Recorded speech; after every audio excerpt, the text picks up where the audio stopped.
Good evening, sports fans. I'm Dong Johnson. Ngayong gabi, masasaksihan natin ang Dallas Mavericks versus Minnesota Timberwolves Game 5 highlights. Timeout sila. Ito, nasa Timberwolves ang bola. Tinilid sa loob ni Gobert. Pasok! Gobert. Uncle Drew nagdi-dribble ng bola. Pinasa kay Luka. Tumira na malayo. Pasok!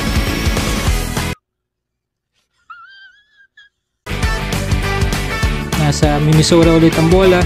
Conley, the side. Mira wala. Nice follow-up dunk. Oh my God! Wow! Ang galing. Luka, nag-iisip. Habang nagdi-dribble, tinira. Lista na yan.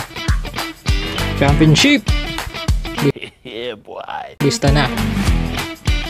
Okay, Luka pa rin ang dadala ng bola. Step back. Jump shot. Pasok. Net up. Gobir. Puti na lang. May nag-follow up. Muntik na si Towns. Luka pa rin. Nagdadala ng bola. Floating jumper. Masala. At uy, na-steal. Muntik pa malaglag. Galing, muntik pa madapa pala, sorry. Galing ng handling ng bola. Galing. Minnesota, yun, sa gilid ulit. Ganda, 16-15, 6 minutes sa first quarter. Pop, Uncle Drew. Stop, jump. Uy, whoop. Uy, ang ganda naman ng alley-oop shot pala yun.